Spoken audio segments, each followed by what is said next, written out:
السلام علیکم۔ دماغی لکیر کے آغاز کے حوالے سے ہمارا یہ لیکچر جاری ہے۔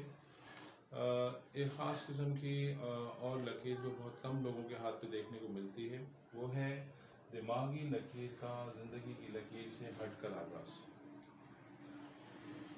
اور اس کا جو مخرج یا ماخذ ہوتا ہے وہ مشتری کا ابھار ہوتا ہے، جو کہ انگشت شہادت کے نیچے جو ابھار کہلاتا ہے وہ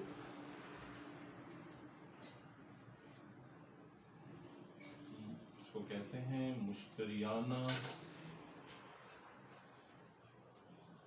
دماغی لکیر۔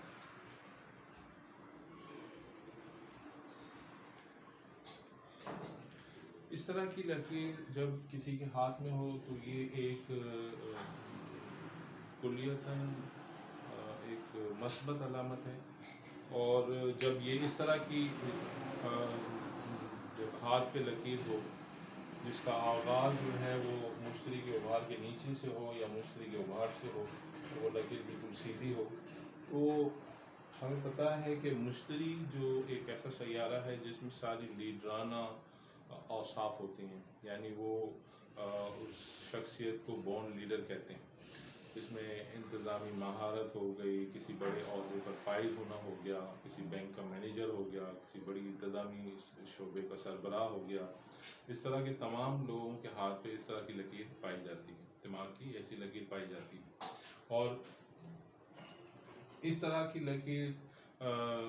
کے حاملین کو بورن لیڈر کہتے ہیں۔ وہ ہر چیز میں اس میں قائدانہ صلاحیتیں ہوتی ہیں، وہ ہر چیز کو میں لوگ اسے فالو کرتے ہیں، اسے بات چیت کا انداز بھی ایسا ہی ہوتا ہے،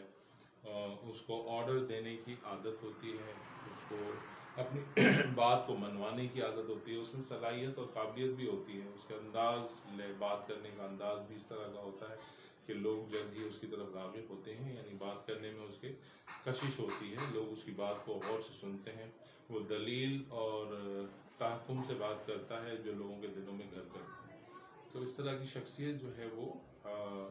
پیدائشی طور پر لیڈر ہوتی ہے، اور اگر کوئی منفی علامت نہ ہو، دماغ کی لکیر بالکل سیدھی ہو اور کوئی منفی علامت نہ ہو تو یہ بہت بہتر علامت ہے، اور کسی بھی بڑے عہدیدار کی طرف نشاندہی کرتی ہے۔ اسی کے ساتھ ساتھ اسی کی ایک نیگیٹیوٹی میں آپ کو بتا دوں کہ اگر یہ لکیر جیسے یہ آغاز یہاں سے کر رہی ہے، اگر یہ لکیر زندگی کی لکیر سے کافی زیادہ فاصلے سے دماغ کی لکیر اپنا آغاز کرے اس جگہ سے، تو یہ ایک نیگیٹو علامت ہوتی ہے۔ اگر اس طرح کسی بچے کا آپ ہاتھ دیکھیں تو آپ ان کے والدین کو کہہ سکتے ہیں کہ آپ اس کی پرورش بہتر طور پہ کریں، اس کے دل میں رحم دلی اور دوسروں کے ادب اور احترام کا جذبہ پیدا کریں، اور دوسروں کا خیال کرنے کا جذبہ پیدا کریں، کیونکہ اس طرح کی شخصیت جو ہے وہ بہت زیادہ تحکم آمیز ہوتی ہے، وہ اپنے سے ہر آدمی کو حقیر سمجھتا ہے، اور ہر آدمی کو ایسے سمجھا جاتا ہے کہ جیسے وہ اس کا غلام ہے، اور یہ اس شخصیت میں انانیت کوٹ کوٹ کے بھری ہوتی ہے، وہ اپنے سوا کسی کی اور کی بات سننا گوارا نہیں کرتا، اور جس چیز کو وہ چاہتا ہے وہ اس کو حاصل کرنے کے لیے ہر جائز ناجائز ہر بات استعمال کرتا ہے۔ تو یہ دو اہم خصوصیت جو میں نے آپ کو بتائی، اور ابھی یہ سلسلہ چل رہا ہے، میرے چینل کو ضرور سبسکرائب کیجیے گا۔ اللہ حافظ۔